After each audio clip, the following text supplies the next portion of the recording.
Qu'est-ce que le tantra? Bon, voilà une question qu'elle est bonne. On va tordre le cou à certains clichés, parce qu'en Europe, on a tendance à penser que le tantra, c'est qu'une question sexuelle.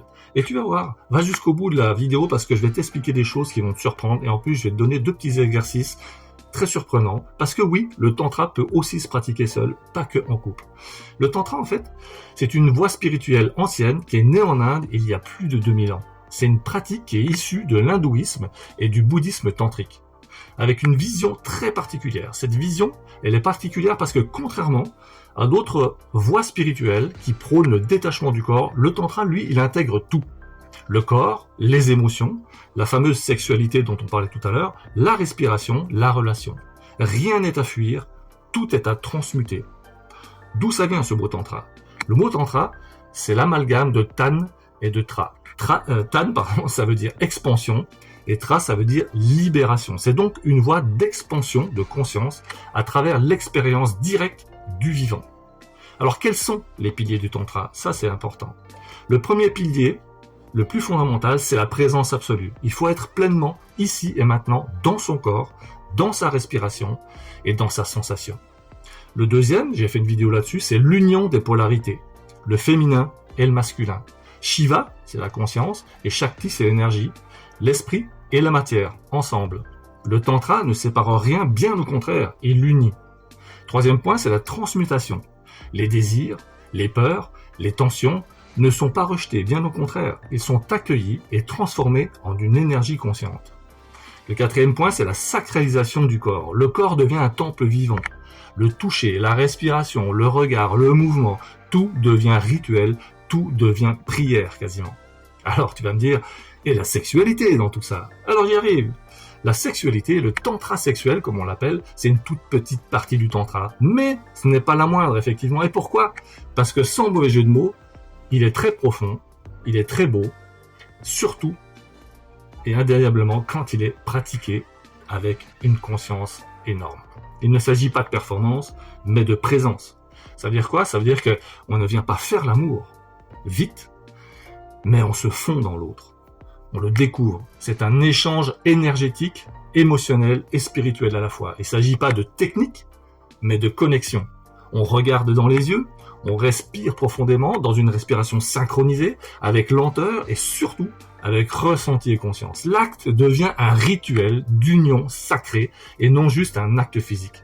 Et c'est ça qui est beau. Alors comment bien pratiquer le tantra? Voici un petit exercice simple et profond pour commencer. Et comme je te l'ai dit tout à l'heure, on peut faire ça seul. Donc voici un exercice de tantra seul que tu peux faire une dizaine de minutes par jour. Tu t'assois ou tu t'allonges tranquillement en silence. Et tu fermes les yeux. Et tu respires profondément avec le ventre. Tu ressens chaque partie de ton corps sans aucun jugement. Tu accueilles ce qui monte. Tension, chaleur, plaisir, tristesse, toutes les sensations, toutes les émotions qui arrivent. Et tu envoies juste de l'amour et de la gratitude à ton propre corps. Et si tu fais cet exercice simple, tu te reconnectes à l'énergie de vie qui est en toi. Maintenant, en couple, comment faire un petit exercice simple, un petit rituel de connexion, 10 à 15 minutes, 20 minutes, allez, par jour, si ça t'intéresse. Vous vous asseyez en face l'un de l'autre, les jambes croisées. Vous vous regardez dans les yeux, sans parler, mais sans fuir non plus. Et vous synchronisez vos respirations tous les deux.